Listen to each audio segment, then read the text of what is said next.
পঞ্চগড় জেলার চা শ্রমিকরা কাঁচা চা পাতার ন্যায্য মূল্য না পাওয়ায় বিপাকে পড়েছেন। চাষিদের অভিযোগ, একটি সিন্ডিকেট চাষিদের ন্যায্য মূল্য থেকে বঞ্চিত করছে।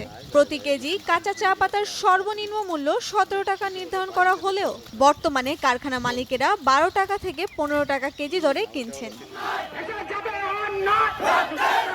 এই অবস্থায় চাষিরা মহাসড়কে কাঁচা চা পাতা ফেলে ৮ দফা দাবিতে গত কয়েকদিন ধরেই মানববন্ধন, বিক্ষোভ মিছিল ও স্মারকলিপি প্রদান সহ নানা আন্দোলন করছেন। চা চাষে উদ্বুদ্ধ করেছেন, ৪০ টাকা কেজিতে দাম দিয়েছেন, কোনো কর্তন ছিল না। এখন লক্ষ লক্ষ চাষি তারা চা উৎপাদন বাড়িয়েছে, এখন 50% 60% কর্তনে কেন নিচ্ছেন? চাষিদের দাবি ৭ দিনের মধ্যে মানা না হলে কঠোর আন্দোলনে যেতে বাধ্য হবে বলে জানান তারা সমতলের চা শিল্পকে টিকিয়ে রাখতে চা আইনের পরিবর্তন, কাঁচা পাতার সর্বনিম্ন মূল্য প্রতি কেজি ৪০ টাকা নির্ধারণ, সার, কীটনাশক ও বিদ্যুতের ব্যবস্থা করার দাবি জানান। ৩-৪ বছর থেকে একবারে জিমে গেছি। আমরা চা কারখানায় পাতা দিতে গেলেও কারখানা আমার পাতা নিতে চাচ্ছে না।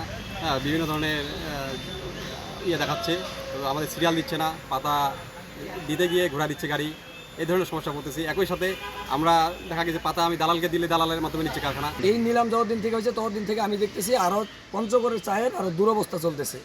কারণ এই নিলামের মধ্যে চা বিক্রি হচ্ছে কি হচ্ছে না আমরা এখনও এর রেজাল্ট পাচ্ছি না। বেশিরভাগ চাই দেখতেছি কালোবাজারে বিক্রি হচ্ছে, রাতের আধারে গাড়ি দিয়ে বোঝাই করে। কোথায় তারা বিক্রি করতেছে আমরা এটা জানি।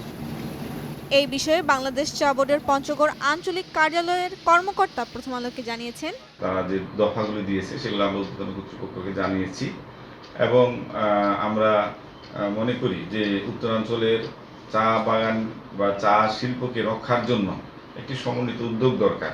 সেটি উত্তরাঞ্চলে যারা চায়ের সাথে সম্পৃক্ত স্টেক হোল্ডার আছে, চা বাগান মালিক, চা কারখানা মালিক, চা বোর্ড, চা পরিবহন ব্যবসার সাথে যারা জড়িত, চা বিপণন ব্যবসার সাথে যারা জড়িত, তাদের সমন্বিত উদ্যোগ ব্যতীত একা চা বোর্ডের পক্ষে এই সমস্যার সমাধান আদৌ সম্ভবপর হয়ে উঠবে না হয়তো।